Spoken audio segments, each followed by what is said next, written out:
Welcome to bitcoin world media, जहां हम करेंगे क्रिप्टो की बात आपके साथ। आज का मुद्दा थोड़ा काफी दिलचस्प और जरूरी है।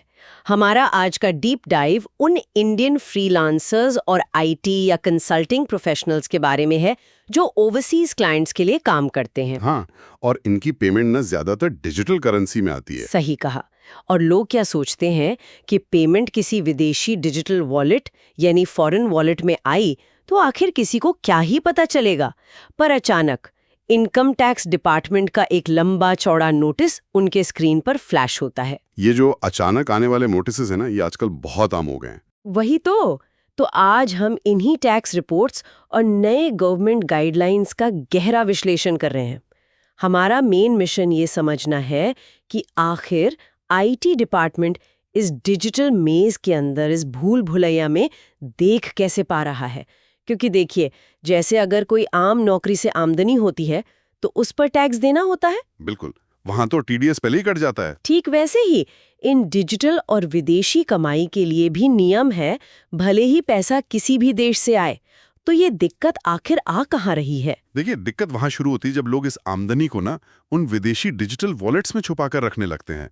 रिमोट वर्क के इस दौर में सरकार अब ऐसी आमदनी की कड़ी जांच कर रही है, क्योंकि बहुत से लोग अपने टैक्स रिटर्न्स में इसकी जानकारी ही नहीं देते। अच्छा, उन्हें लगता है किसी को क्या ही पता चलेगा, है ना? हाँ, वो सोचते हैं कि डिसेंट्रलाइज सिस्टम है तो वो बिल्कुल सेफ है और टैक्स से बच जाएंगे। लेकिन एक सेकंड, यही बात थोड़ी अजीब लगती है मुझे। जब ये पैसे देश के बाहर हैं और पूरी तरह से डिजिटल रूप में है, तो टैक्स अधिकारियों को इन छुपी हुई आमदनी का पता आखिर कैसे चल रहा है? यही तो सबसे बड़ा पॉइंट है। लोगों को लगता है कि ट्रैकिंग नामुमकिन है, पर अधिकारी अब काफी एडवांस हो चुके हैं। वो आधुनिक डेटा एनालिटिक्स और डिजिटल ट्रैकिंग टूल्स का बहुत अच्छे से इस्तेमाल कर रहे हैं। ओह, मतलब वो टेक का जवाब टैक्स से ही दे रहे हैं। एकदम सही।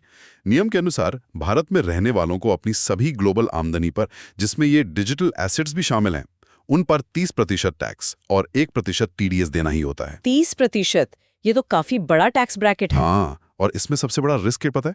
इसे छुपाने पर ब्लैक मनी एक्ट के तहत भारी जुर्माना भी लग सकता है। बाप रे, ब्लैक मनी एक्ट! ये सुनने में कितना खतरनाक लगता है। सही में, इसलिए इस मुद्दे को बिल्कुल हल्के में लेना चाहिए। बिल्कुल नहीं। तो चलिए इस पूरे मुद्दे को एकदम स्पष्ट करने के लिए इसे एक सवाल और जवाब के रूप में रखते हैं। क्वेश्चन: अगर भारत में रहने वाला कोई फ्रीलांसर विदेश से डिजिटल करेंसी में कमाता है, तो क्या उसे इसकी जानकारी सरकार को देनी होती है? आंसर: हाँ।